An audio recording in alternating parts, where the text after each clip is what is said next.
اور آپ صلی اللہ علیہ وآلہ وسلم کی ایک اور حدیث ہے، آپ نے فرمایا کہ جنت کے اندر قطع رحمی والا داخل نہیں ہوگا، یعنی جو رشتہ داری کو کاٹ دیتا ہے وہ جنت کے اندر داخل نہیں ہوگا۔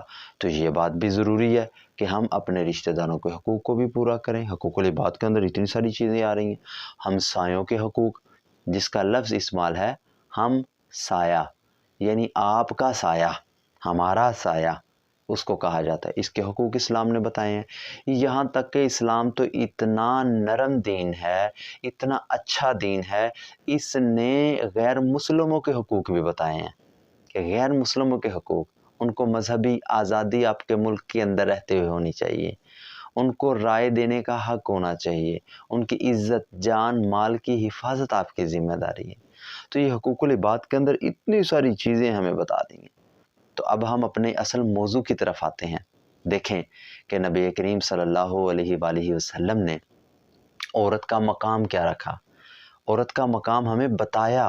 عورت کا مقام بیٹی ہے، عورت کا مقام ماں ہے، بیوی ہے، اسی طرح بہن ہے۔ تو یہ سارے مقام بھی آپ صلی اللہ علیہ وآلہ وسلم نے ہمیں بتائے ہیں اور ان کے حقوق بھی بتائے ہیں۔ اور حقوق کتنے ضروری ہیں وہ ہمیں پورے کرنے پڑیں گے، ہمیں ان کی طرف توجہ دینی پڑے گی۔ ان حقوق میں سے ایک حق ہے بہن کو اس کے حق سے دور نہ کیا جائے، بہن کو اس کا حق دیا جائے۔ اب جس وقت شریعت نے خود بیٹی کے لیے حصے کو آدھا کر دیا اور بیٹے کے لیے پورا کر دیا، ہم اس کے اندر بھی چور راستہ اختیار کرنے کی کوشش کرتے ہیں۔ ماں اپنی بیٹی کو کہہ رہی ہے، باپ اپنی بیٹی کو کہہ رہا ہے کہ آپ بھائیوں سے جھگڑا کریں گے، بھائیوں سے حصے لیں گے، چھوڑو پرے، کیا کرنا ہے تم نے حصہ لے کر، کہاں کر لے کر جاؤ گی یہ تم حصہ۔ یہ ساری باتیں اپنی جگہ پر ہیں۔ ہمیں ہمارے اسلام نے یہ بات نہیں سکھائی۔ ہمیں ہمارا اسلام یہ بات سکھاتا ہے کہ ان کو ان کا پورا حق دیا جائے جو شریعت نے مقرر کیا ہے۔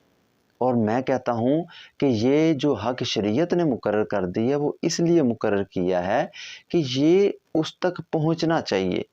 ہم اپنی بہنوں کو، ہم اپنی بیٹیوں کو یہ کہہ کر پیچھے کر دیتے ہیں کہ اپنے بھائیوں سے حصہ لوگی، چھوڑو پرے، اس حصے کا کیا فائدہ جو تم ناراض کر کے لو۔ بھائیوں کو وہ حصہ ناراض کر کے نہیں دینا چاہیے۔ اب یہاں پر بیٹھے کئی لوگ ایسے ہوں گے جو لوگ ایک دوسرے سے پوچھتے پھرتے ہیں، مولوی صاحب کے پاس آتے ہیں اور آ کے مسئلہ دریافت کرتے ہیں، مولوی صاحب ذرا بتائیے گا کہ اگر میں نے روزہ رکھا ہو تو روزے کے دوران کرلی کر رہا ہوں تو ایک قطرہ میرے حلق کے اندر چلا گیا، کیا میرا وضو تو نہیں ٹوٹے گا کہیں؟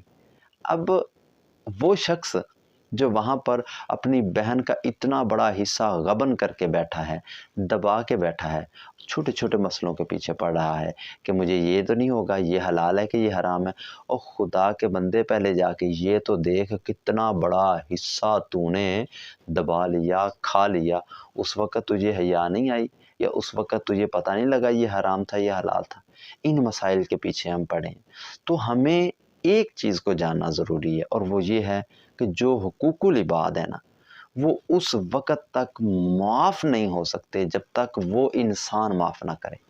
تو ہمیں حقوق العباد کے متعلق اتنی احتیاط کرنی چاہیے، اتنی احتیاط کرنی چاہیے کہ حقوق اللہ ہم اللہ سے توبہ کر لیں گے، استغفار کر لیں گے، معافی مانگ لیں گے۔ جنازے میں جا کر یہ اعلان کیے جاتے ہیں، بتایا جاتا ہے باقاعدہ کہ اس کے سر پہ کچھ قرضہ ہے، اس نے کسی کے کوئی پیسے دینے ہیں تو بتائیے تاکہ اس کے بچے اس کا قرضہ چکا دیں۔